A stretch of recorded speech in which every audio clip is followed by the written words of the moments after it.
नमस्कार, मैं दीक्षा सोनी। कृषि न्यूज में आपका स्वागत है।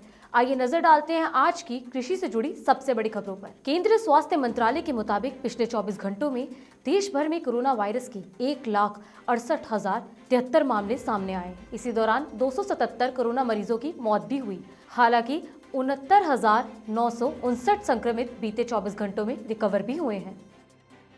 मध्य प्रदेश में शिवपुरी जिले के किसानों की मुसीबत कम होने का नाम नहीं ले रही है। कृषि कर्ज और बैंक अधिकारियों के रवैये से परेशान कुछ किसान पेट्रोल और सल्फास लेकर आत्महत्या करने की धमकी देते हुए बैंक शाखाओं तक पहुंच गए।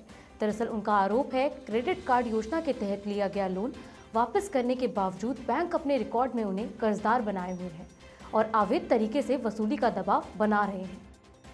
तमिलनाडु के मुख्यमंत्री M.K. स्टालियन ने केंद्र सरकार से सब्सिडी के साथ मशीनरी और उपकरणों के वितरण के अलावा किसानों को कृषि मशीनरी और उपकरणों को किराए पर लेने और रजिस्ट्रेशन करने में मदद करने के लिए एक मोबाइल ऐप ई-वडागई लॉन्च की है।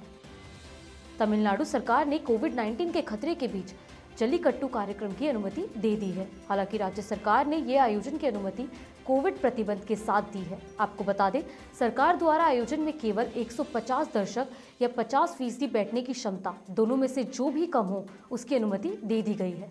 साथ ही वैक्सीन की दोनों डोज सर्टिफिकेट या RT-PCR नेगेटिव रिपोर्ट होनी अनिवार्य है। 1995 से ही भारत में स्वामी विवेकानंद के जन्मदिन के उपलक्ष्य में 12 जनवरी को राष्ट्रीय युवा दिवस मनाया जाता है। इसी अवसर पर कृषि जागरण द्वारा 12 जनवरी साल 2022 को सुबह 11 बजे influence of youth in agritech space पर एक वेबिनार का आयोजन किया जाएगा। यूपी सरकार राज्य में किसानों को बारिश से खराब हुई फसलों के नुकसान की भरपाई करेगी। बता दें, सरकार प्रभावित हुए किसानों को उनकी फसल का पूरा मुआवजा देगी, जिसके लिए मुख्यमंत्री योगी आदित्यनाथ ने अधिकारियों को निर्देश दे दिए हैं। उन्होंने कहा है कि बारिश से प्रभावित जिलों में पूरी तरह से राहत कार्य संचालित किए जाएं। साथ ही उन्होंने अधिकारियों को निर्देश दिए हैं कि फसलों पर हुए नुकसान का आकलन कर जल्द शासन को रिपोर्ट उपलब्ध कराएं, जिससे इस संबंध में आगे की कार्रवाई की जा सकेगी। बेमौसम बारिश से मध्य प्रदेश के किसान बुरी तरह से प्रभावित हैं, लेकिन अब तक ज्यादातर जगहों पर पटवारियों ने सर्वे नहीं किया है। इस मामले की गंभीरता को देखते हुए मुख्यमंत्री शिवराज सिंह चौहान ने फसलों के नुकसान को लेकर समीक्षा बैठक की और उन्होंने कहा कि मुआवजा देने और भुगतान की प्रक्रिया को शुरू कर दें। साथ ही पूरी ईमानदारी के साथ सर्वे हो और चेतावनी देते हुए बताया कि फसल क्षति का सर्वे घर बैठे ना हो, सर्वे में लापरवाही बर्दाश्त नहीं होगी। पहाड़ों पर बर्फबारी के चलते दिल्ली NCR में एक बार फिर मौसम का मिजाज बदल गया है।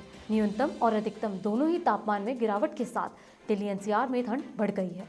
वहीं भारतीय मौसम विभाग के मुताबिक अधिकतम और न्यूनतम तापमान 19 और 60 डिग्री सेल्सियस रहने की भी संभावना है। इसी तरह की अन्य जानकारी के लिए देखते रहिए कृषि जागरण।